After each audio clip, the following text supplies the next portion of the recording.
Hello guys, welcome back to my channel once again here on YouTube. Happy 2023 to you all. Hope you had a good Christmas and a good New Year's Eve.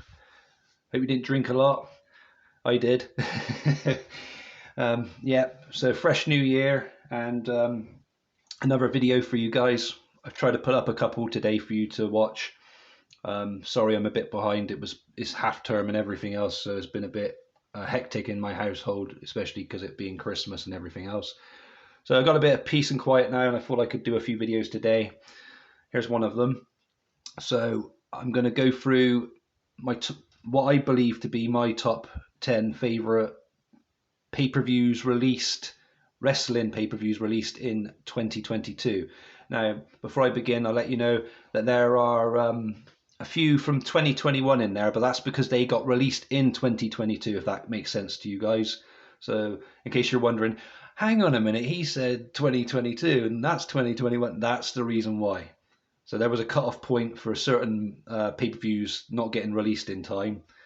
Like the later end of the year of 2021 would get released into 2022.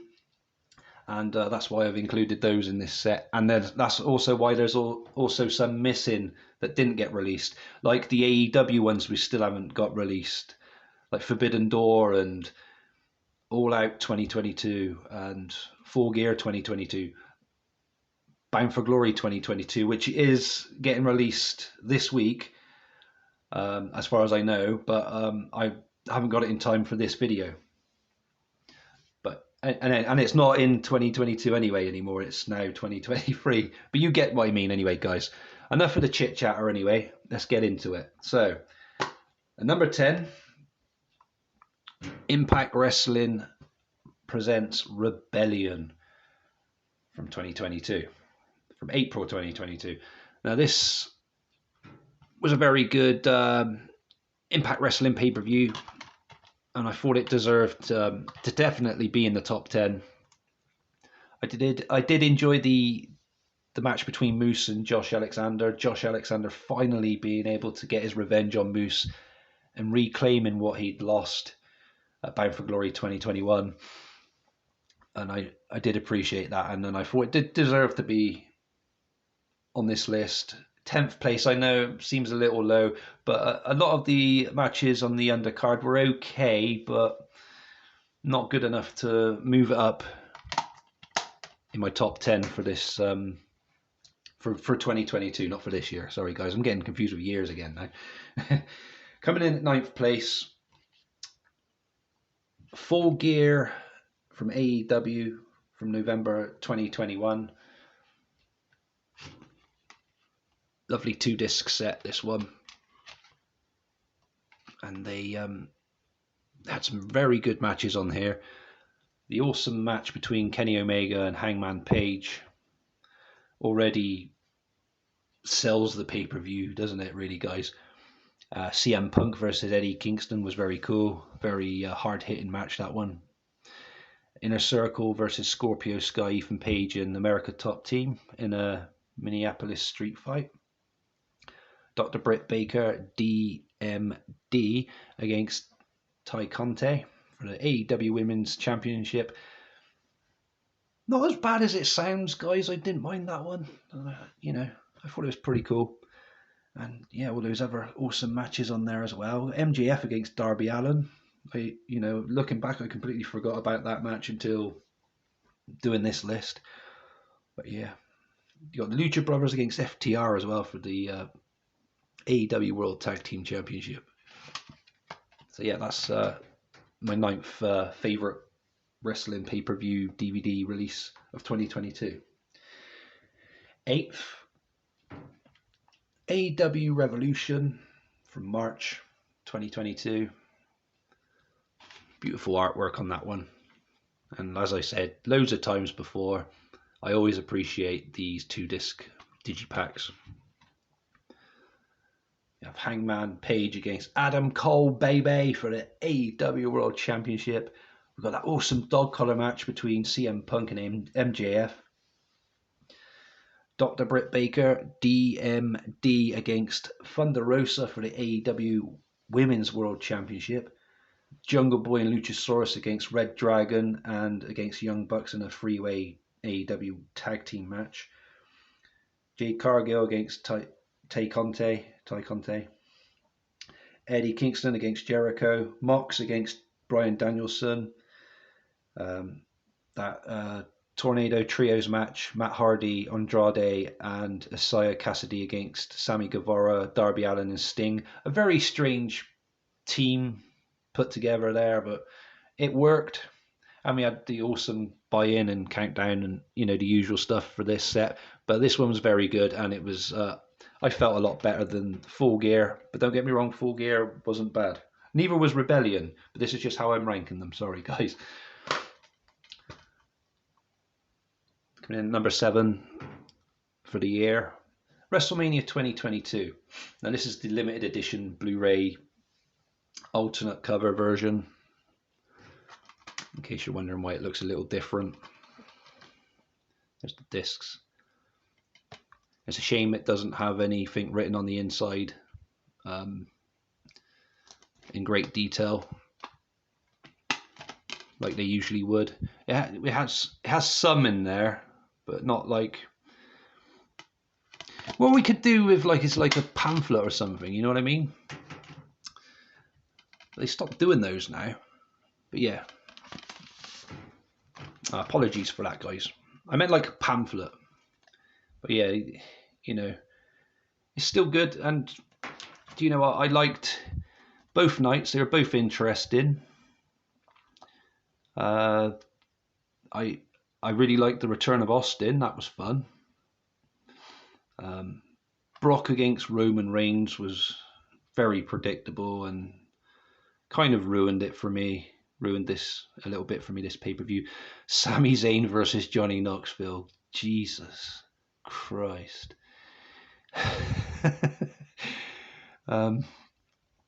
Becky Lynch versus Bianca Belair was okay. And we had the returning Cody Rhodes against Seth freaking Rollins.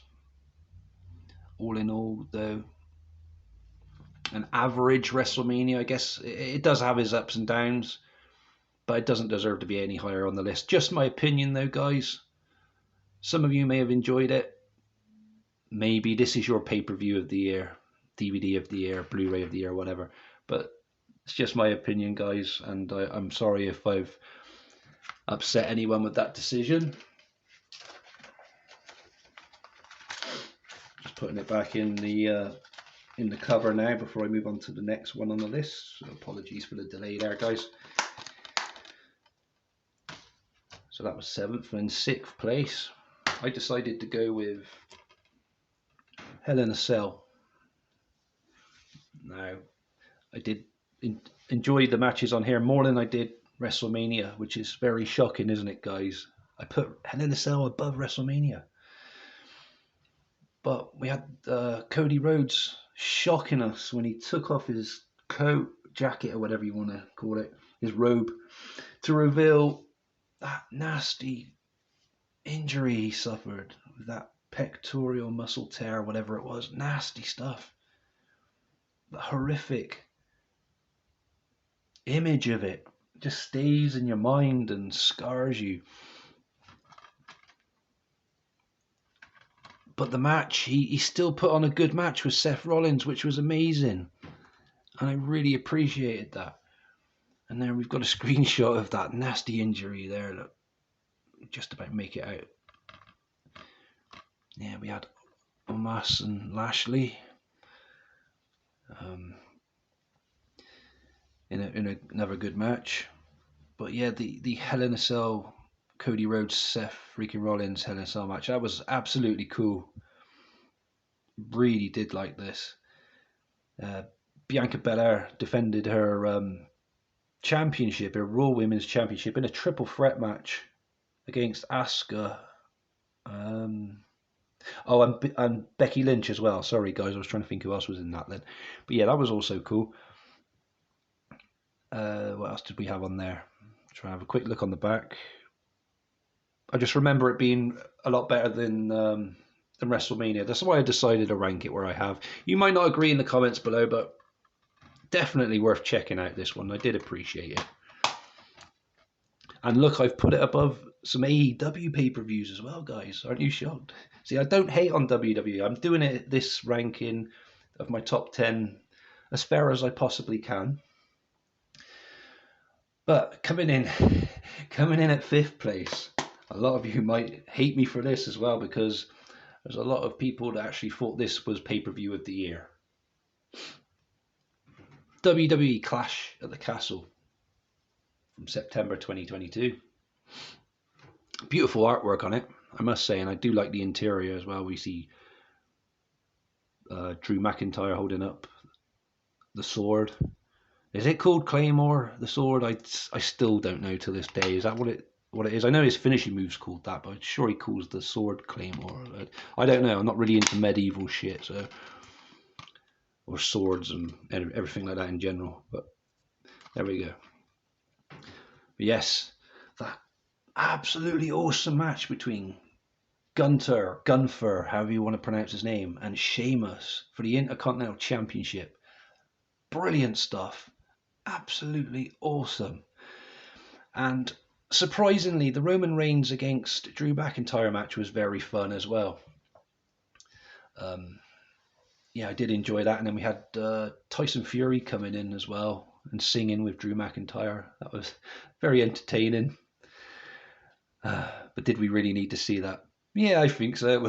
It was fun for what it was. So we had Liv Morgan against Shayna Baszler, which was also pretty cool. Matt Riddle against Seth freaking Rollins, and Edge teaming up with Rey Mysterio to exact their revenge on Judgment Day. And the bonus for this was pretty cool. We had the complete Clash at the Castle kickoff show plus highlights from SmackDown for this Blu Ray version of it. Coming in at 4th place, WWE Extreme Rules. Again, they've done very well with the cover artwork. I'm very pleased with WWE's cover artwork for the DVD pay-per-view releases, premium live events this year. I've really appreciated them. They've put a lot of thought and effort into it. The color they use, the superstars are always in the right place, in the positions, positioned well on the cover. The logo's always in a good place. I just can't fault them for that. Absolutely have a lot of respect for them. Definitely for their artwork. They even make their spines look really sexy when they go on the shelf as well, with the color and everything else. Then we have the disc. The disc needs improvement though. Come on, Fremantle, sort that out. Yes, from start to finish, this was a very good pay-per-view, in my opinion. Triple H done a good job with the show, putting this show together. I have a lot of respect for him for doing that. So well done, Triple H. You don't often hear me praise you on my channel, but I must admit you certainly got your people to put on a good show, got your wrestlers, your staff, or whatever to pull together something special. I enjoyed the strap match between Karrion Kross and Drew McIntyre. Very fun. My match of the night on here, though, was definitely that fight pit. We had MMA legend Daniel Cormier, I think I pronounced his name correctly. I do apologize if I haven't, as a special referee. And he certainly kept Matt Riddle and Seth freaking Rollins in place, which was pretty cool. But the match itself, absolutely cool. The I Quit match for the Raw Women's Championship, I think it was okay. I don't know. Still in two minds about that one, guys, to be honest. No, I just had a thought to myself then. I'm a complete idiot. It wasn't an I Quit match. Stupid beatdown, buddy. It wasn't an I Quit match for the Raw Women's Championship. It was just a Raw Women's Championship match between Bianca Belair and Bayley. It was a ladder match. The I Quit match was between Finn Balor and Edge. So I'm sorry about that, guys.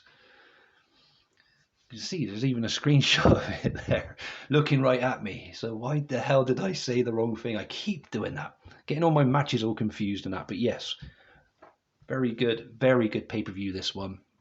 Yeah, apologies for my little mix-up there, guys.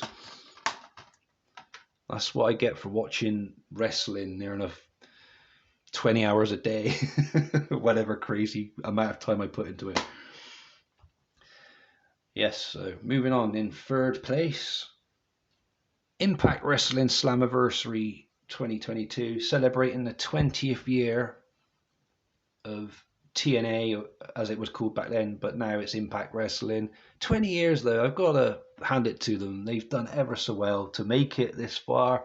They've had times where I thought they were just going to go completely bust, but they've managed to always hold on and drag themselves through another year. They always make the right decisions with cutting costs, who to let go, who to hire. I have a lot of respect for the team there, Don Callis and Scott D'Amore, whatever you want to say, however you want to say his name, done very well. And we had the main event, Josh Alexander defending his championship against Eric Young. Eric Young is returning to the WWE shortly, I do believe, as he was murdered on an episode of Impact by Diener. and I'm not making this shit up, guys. He literally was murdered. I know he's rising from the grave to come back again to WWE to make a return. Anyway, yeah, so we had that match. Also enjoyed Honor No More against Impact Originals, Briscoes against Good Brothers, Knockouts World Championship Queen of the Mountain match. All fun matches, all of this from start to finish, absolutely brilliant stuff. They put the reverse battle royal on the countdown show, and it's not countdown to Bound for Glory, it's countdown to Slammiversary. Stupid mistake they made. They made a few mistakes on DVDs lately, the guys that put these DVDs together for Impact Wrestling, so that's kind of annoying. But yeah, very good. Moose versus Sami Callihan Monsters Ball match, probably my match of the night for that particular pay-per-view. In second place, Impact Wrestling Hard to Kill. Beautiful artwork on this. I got to praise Impact. They're kind of second place for 2022 for their artwork. WWE obviously brilliant artwork, so they win the award for that. But yeah, I do appreciate this one, and it's very good, especially if you've been used to the red and black one artwork for the past couple of years prior to this. This one really looks really good, and it looks good on the shelf again. It looks very sexy on the shelf, especially with them two, Deonna Purrazzo and Mickie James. Yes, speaking of those two, they had a brilliant Texas Death match for the Knockouts World Championship. One of the best female wrestling matches I watched last year. Very good stuff. The Impact World Championship was on the line as Moose defended against Matt Cardona and W. Morrissey. Josh Alexander had to take care of the roadblock in his way on his path leading back to his Impact World Championship as he took on Jonah. We've got another misprint here because it says that Jonathan Gresham's working double duty for the X Division Championship and the Ring of Honor World Championship, but he's only doing the Ring of Honor World Championship match against Chris Sabin here. The Knockouts Ultimate X match was pretty interesting as well. Absolutely loved that. Hardcore War, brilliant match. Everything about this pay-per-view, absolutely amazing. Impact Wrestling's best pay-per-view, in my personal opinion, from 2022, and obviously best DVD from them, that is. Coming in at first place, Double or Nothing from AEW from May 2022. As always, beautiful artwork from them as well. They do put some beautiful artwork out there. As I said earlier, I do appreciate those digipacks as well, these 2-disc sets. This was absolutely brilliant. I absolutely loved it. I keep praising this a lot to everybody. Anarchy in the arena always stands out as the first thing I like to talk about when it comes to this pay-per-view. CM Punk becoming AEW World Champion for the first time, and the sad shit that happens after that throughout the summer is just really, really dreadful to take in. And I'm still accepting it and coming to terms with it now, or trying my best to. I hope to see him back in AEW. I've heard rumours he's going to WWE. CM Punk I'm on about, guys. I hope not. I hope that's not the case.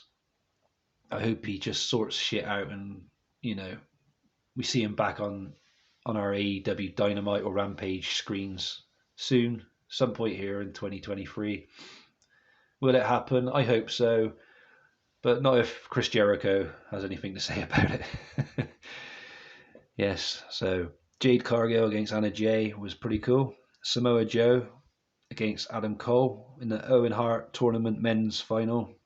I appreciated that tournament. It was very good. The women's one was very good as well. We had Dr. Britt Baker, DMD, against Ruby Soho in the female final, women's tournament final. Sorry, guys. Young Bucks against the Hardys, Elite versus Delete. Very fun match. It's like a dream match come true in a way, isn't it? Even though they faced each other before in other organizations, but not in AEW. It was a first there, and that was pretty cool. The MJF and Wardlow match that we'd all been waiting for a very long time took place here, and I appreciated that as well. Death Triangle against House of Black, very entertaining stuff. Darby Allin and Kyle O'Reilly, another good match. I can't fault any of the matches on here at all.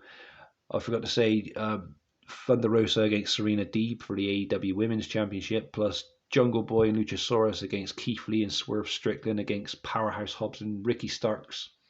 Another good match. Everything is just brilliant here. Even the buy-in was cool. We had Hook and Hookhausen teaming together against Tony Nese and Smart Mark Sterling. Yes. What a set. Definitely not only pay-per-view of the year, but Wrestling DVD release of the year, in my personal opinion. It's a shame, like I said, we didn't have any of those other ones released. Whether we will or not, it's, remains to be seen. Let me know in the comments below if you agree with these top 10 pay-per-views or premium live events releases for 2022. I'd like to hear your thoughts and opinions on it, guys. Give me a thumbs up if I deserve one today. Happy New Year again, as I said earlier. I hope you have a good 2023, all of you. You take good care of yourselves. Stay safe, please, by all means. And I'll see you again next time.